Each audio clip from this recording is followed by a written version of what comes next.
What's up, everybody? Raphael Garcia back again for another week of the MMA Ratings Hangout, I guess is what we're going to officially call it, seeing how it's through Google Hangouts. But hey, everything's in the name, right? So, yeah, we're back for another week. We had a lot of MMA action going down this weekend, man, a whole lot.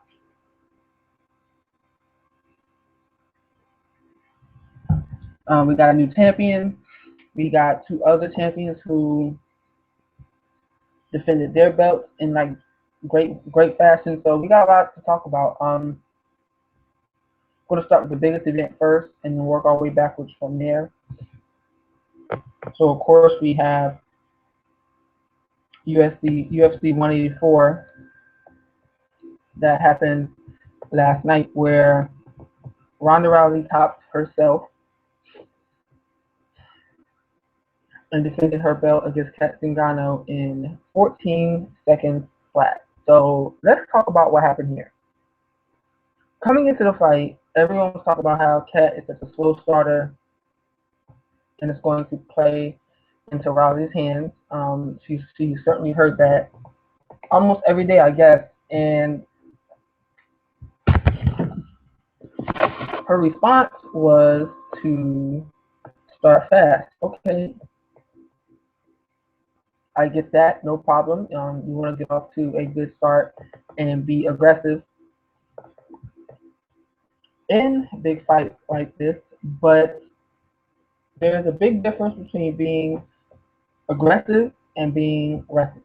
And what she did against Rousey was completely reckless, and it cost her the fight. I'm sure, she's probably beating herself up over this. Immediately after the fight was over, you could tell she was very hurt over what happened. So I get it. I know she's in pain with what happened, but that doesn't mean she is absolved of criticism.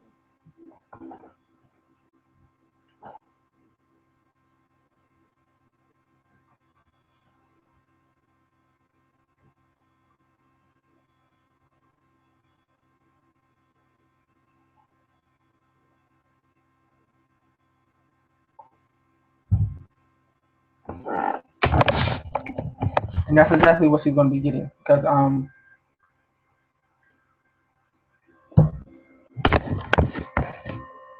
what occurred was pretty tragic. She went for that flying knee, got caught, and got armbarred. And she didn't get a chance to show anybody what she could really do. And we don't know how much Rousey has really improved since her last fight. One of Rousey's biggest, I guess her biggest ability is the fact that she gets so much better in between fights, but we didn't see anything new from her either. I'm definitely happy that people weren't upset with what occurred, because she went out there and put her opponent away in aggressive fashion. So I'm certainly glad no one was upset. I haven't seen any responses that sound like the Mike Tyson situation, where people were upset that a champion is putting away opponents in a quick way when they have to take these events. So I'm glad I haven't seen anything along those lines. But Rousey definitely demolished Kat Zingano, and it's unfortunate that it's happened, because now we have a champion that's sitting at the top of the weight class, and no one left for her to face. She's already beaten all 5 of the top 5 women in the weight class. Then there's Beth Correa, who is ranked number 7, and she's undefeated. And then there's Holly Holm as well, who's also undefeated, and she's ranked number 13. Now, I'm going to talk about Holm first, because she fought in the co-main event against Raquel Pennington, and she walked out of there with a split decision victory. I didn't think that this deserved to be a split decision. I don't think Raquel did enough to win any 2 rounds. She definitely won the 3rd, I believe it was, but Holm deserved that victory. But she didn't look like the knockout artist that she had been developing into, and I don't think, and that's not really her fault, because this is a tough world to step into. It's her first UFC fight. and she's coming out of a co-main event. And Raquel Pennington is very, very tough as well. So it's unfortunate that she was thrust into this position. It's not her fault. Again, it's not her fault at all. But she did what she needed to do, and she came out there. She got a win.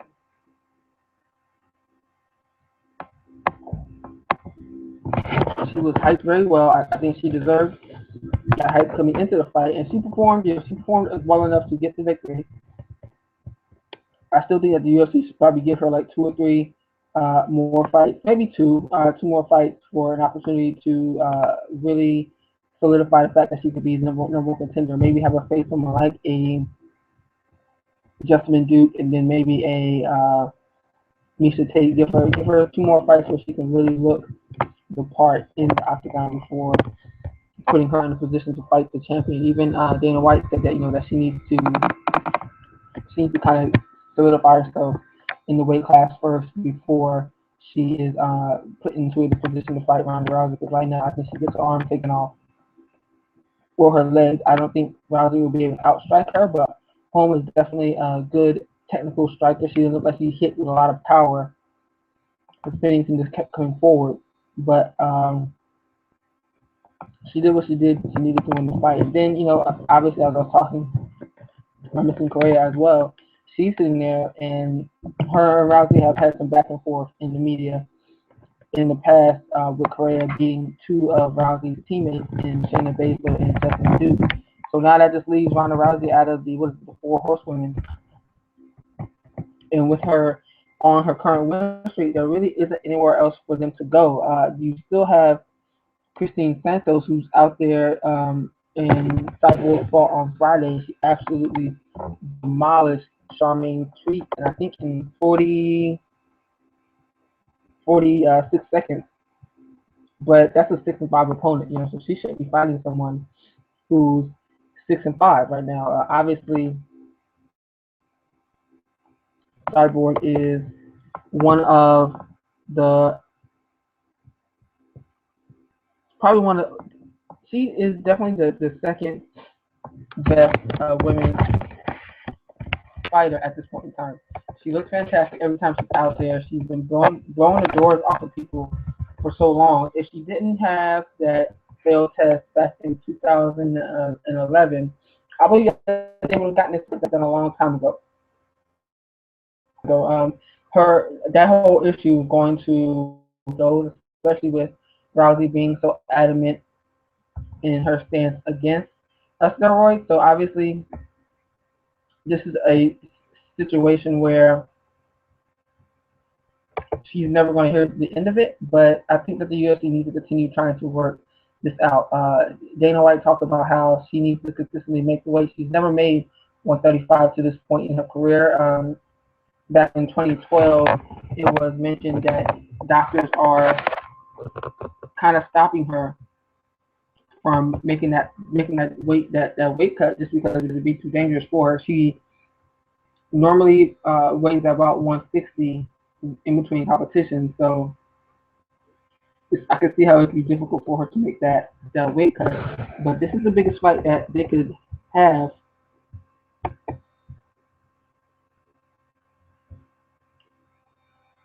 This is definitely the biggest fight that they could have for her at this point in time.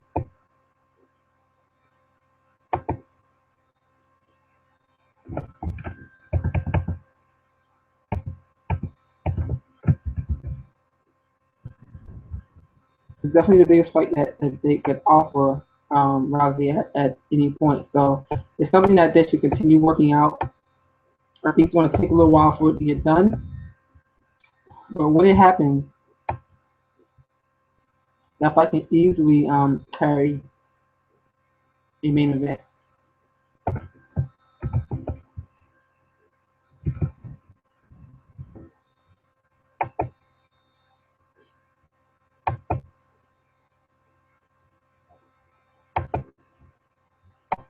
Rousey's supposedly about to go film another movie.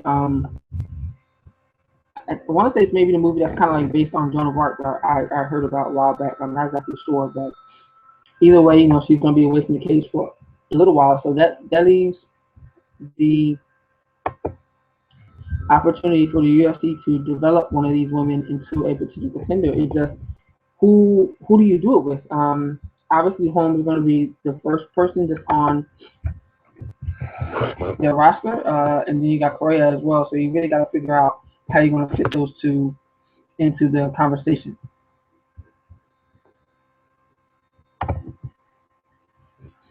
So moving on down the card, we that kind of covers the main and co-main event. Then we saw what I hope was Josh Koscheck's retirement bout,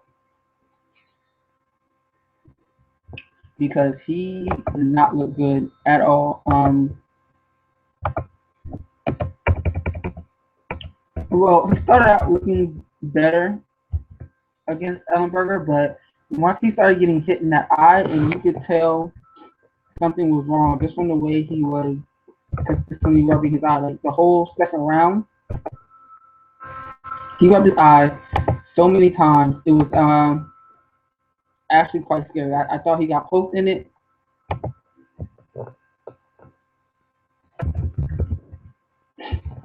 I thought he got poked in it, and like, you know, obviously we know about his injury from fighting George St. Pierre back in 2010. So we know about that injury to his left eye. Everyone knows about it, but I was definitely scared for Koscheck. He's one of my favorite fighters, and just seeing him rubbing his face over and over again made me think something really bad happened. And I think it's time for him to retire. You know, all these guys want to walk away from the sport on their own terms. They want to do it under their own power, but here he's been stopped in his last 4 fights, and this one here looks very violent. Even though it wasn't a knockout, seeing someone getting choked like that is tough to watch.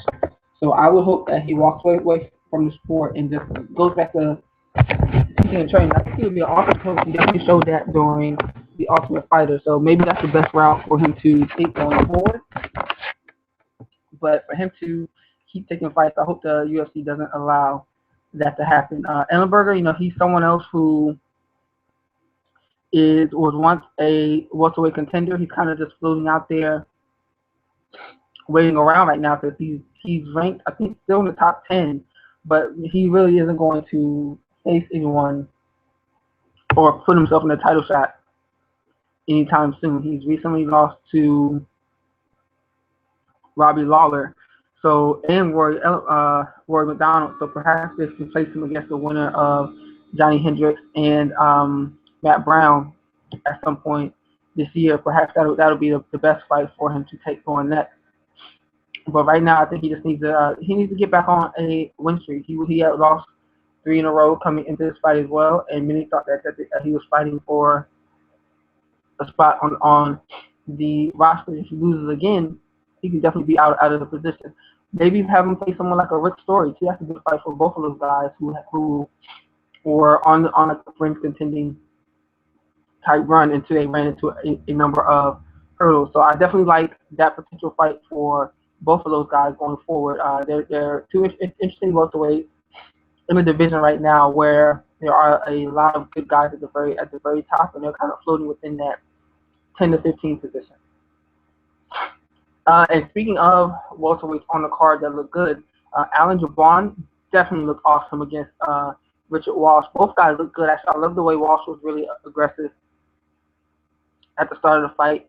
He was landing a lot of kicks to the body, definitely pressuring Alan around the cage. But when Alan disengaged from the clinch and then clipped him with that elbow, it was vicious. Like, Walsh crumbled, bounced, like the cage kind of caught him, bounced back up, and then took another punch, and that was basically it.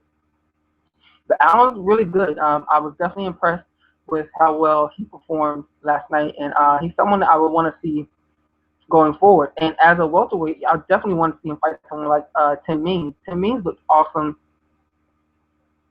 tonight as well against Diego Lima. He finished Lima off with a combination against the cage as well, and it started with a elbow too. It's funny because Means got the win in 217, and Jawan got his win in 219. So these two guys definitely did very well, and I think Means was awarded the performance of the night, but Jawan's going to get some money from Dana White as well too. At least that's what he said during the post-fight press conference. But Both guys looked awesome. I like their striking. I love the fact that they look very diversified in their techniques too, landing a lot of different combinations, landing with power.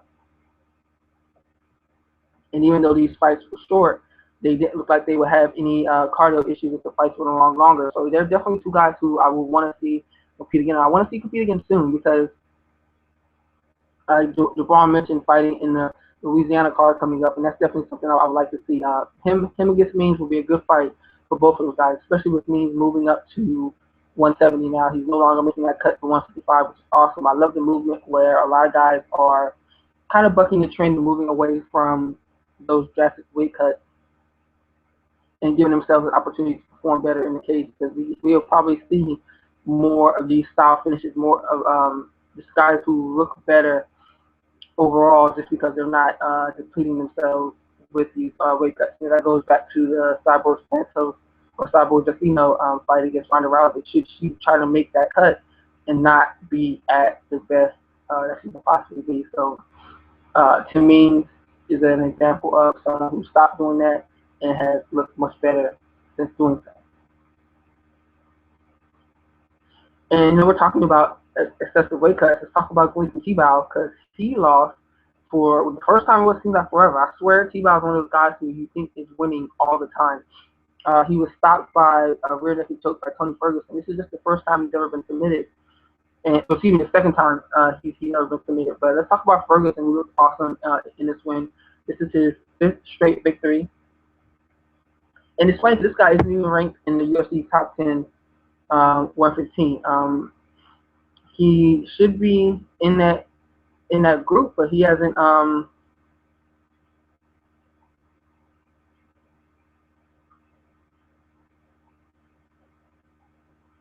He should be included within that group, but he hasn't gotten any love. I know he had a tough start to his run, but he definitely looked really good against Tebow. He was clipping him with a lot of good shots. That I think it was a right hand that he hit over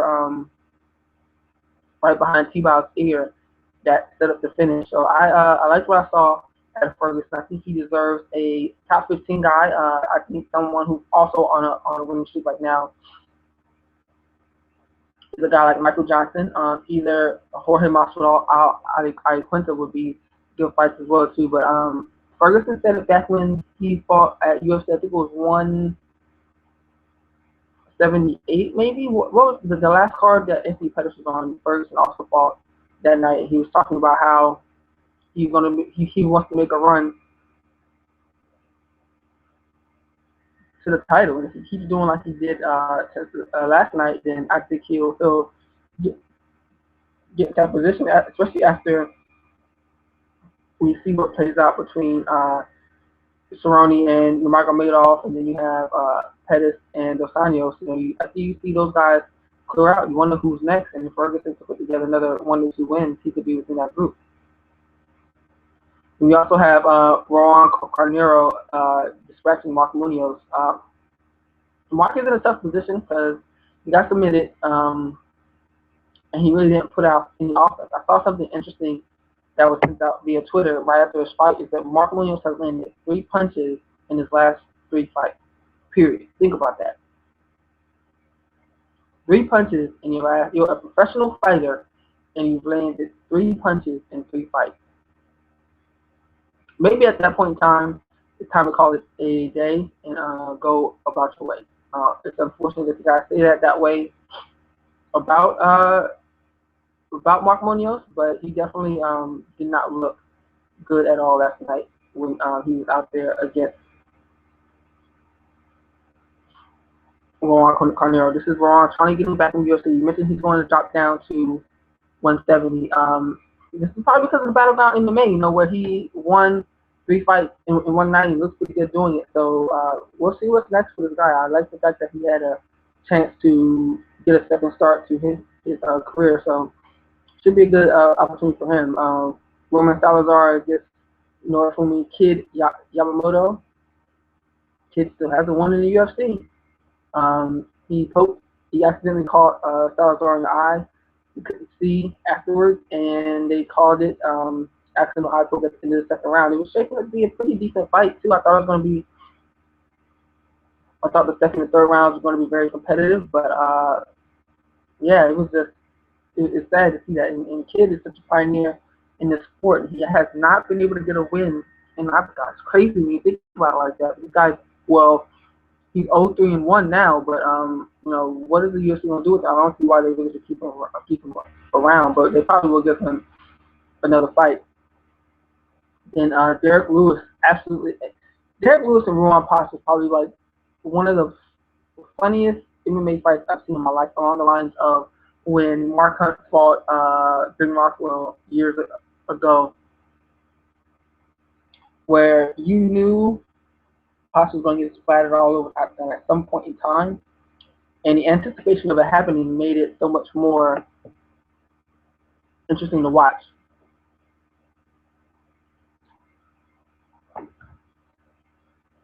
I'll tell you what, that knee bar attempt by Potts definitely looked good.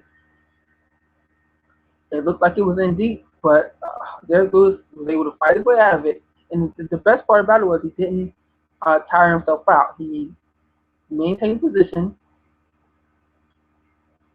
kept the pressure on, obviously, with his strikes, but he did not look like he was about to pass out and die at any point in time. And this fight just lend itself to MMA comedy, especially with Joe Rogan's commentary. It was just funny to watch. Everyone I was watching the fight with, we were laughing, and we were laughing hysterically. So it's unfortunate, but still, it happens in MMA. It definitely happens in heavyweight MMA. And Derek Lewis was able to get the win. James Krause lost via split decision. I agree with the decision. I thought that Lazaro did a lot more work. I definitely love his combination. This is an example of why strikers need to make sure that they're always throwing combinations, constantly working. And Michael Fullen, to see the Alex Torres, I don't even remember that fight up the night, but I know I saw it. So looking at UFC 184, I think this card should be considered a success. I wrote a piece on MMA Ratings about how it was the idea was that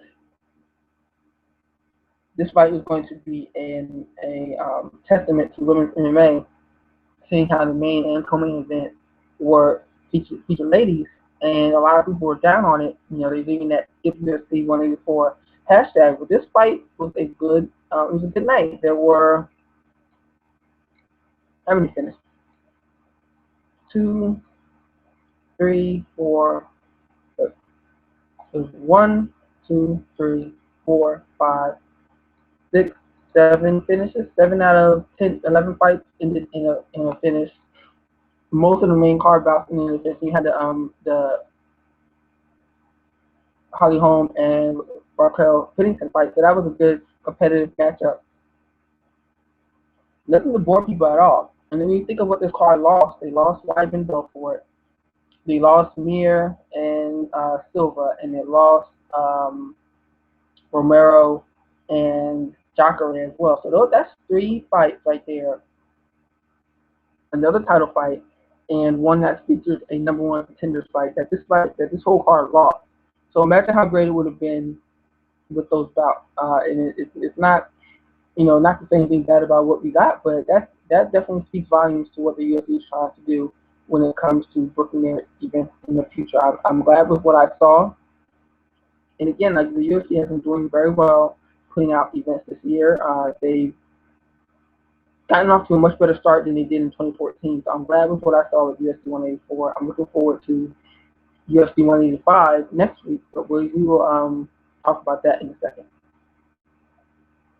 So that brings me to Bellator 134,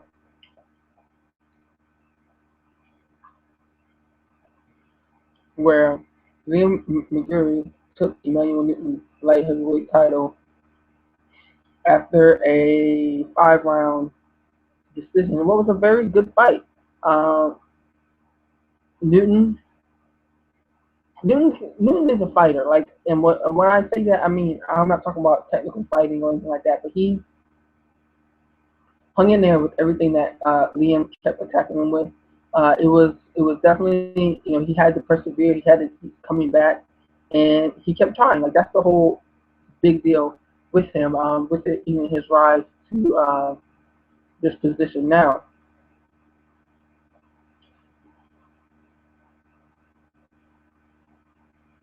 McGeary is definitely someone who looks good. He looks better every time he's competed, and he looked good last night, or excuse me, Friday night. And watching him take the light heavyweight title, I think he's someone that the organization can build themselves around. Newton, even though he held the belt,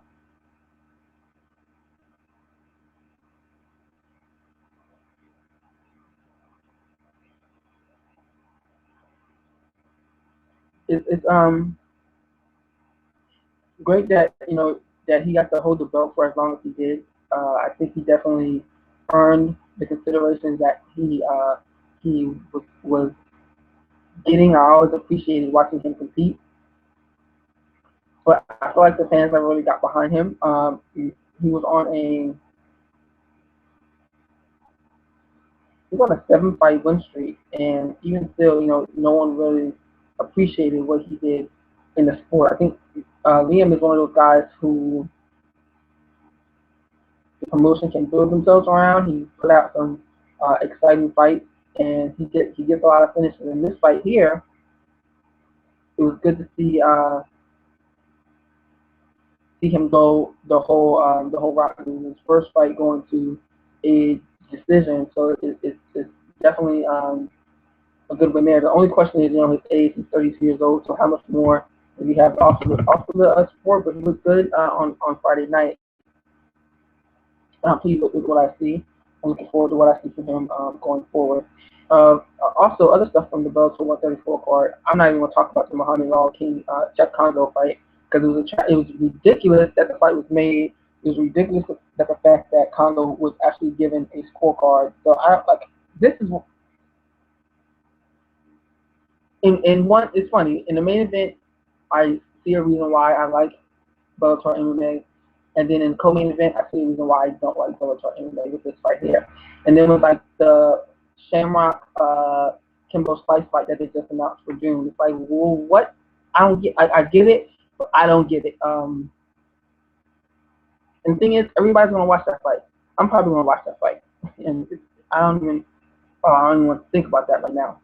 And then we also have Paul Daly got a win over Andre Santos. I've always been a Paul Daly fan because he just hit viciously. I thought that this fight was going to end in a knockout, but of course, with the MMA guys, that's not what happened. Sokoju continues to be worse than mediocre, as he was stopped by Linton Vassell. You have Brennan Ward got a good win, and so did Camden McCory as well. I've talked about those two guys a couple of podcasts back where I felt like these were two guys to watch within the organization, and they both got some good solid wins there under a round. Neiman Gracie, I'm looking forward to seeing what this guy can do too. He got a good win last night too, so or excuse me, Friday night. I keep saying last night. So it's interesting to see what these guys will continue doing going forward in the promotion.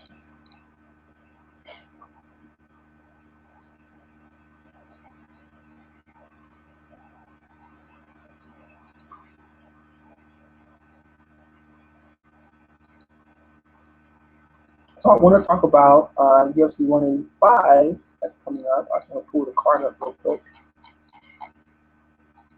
But I'm glad to see what's going on in the sport right now. We're getting some good events.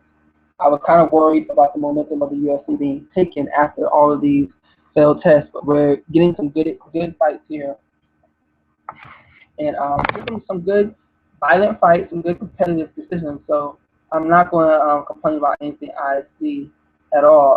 I hate when people talk about MMA in a way that they almost sound like they want it to fail.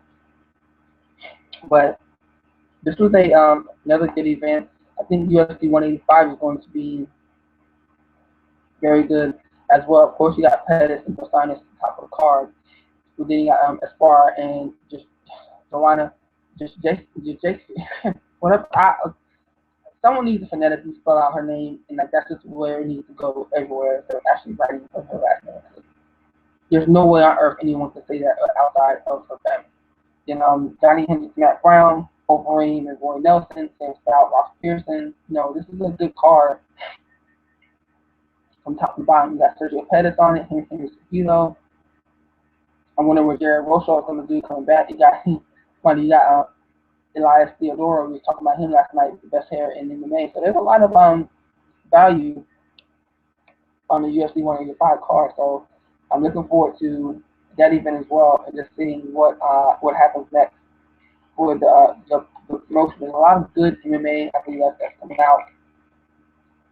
And I think I said this earlier on an early episode of the podcast, but I think 2017 is going to be a very good year for the sport across the board. Obviously, you have the UFC taking their stance on performance-enhancing drugs. It's really going to make a change in how things are done. And actually, UFC 184, it was announced right before the event that this is the first card in which fighters will be urine tested and blood tested, and this is like right after. They're going to be urine tested before and then blood tested after. So and no one had any idea. I don't know. Well, I don't know if that's necessarily true or not. If no one has any idea, I hope they all didn't. So I want to see what's going to come out.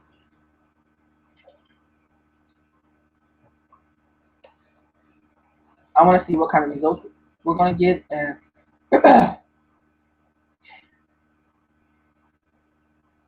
I just want to see what the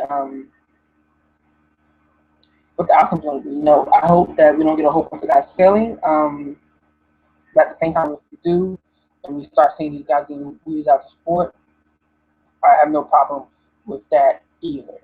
So we have that in 2015. We have the Reebok deal, which we're a few months away from, and no one really knows what's going to go down with that either.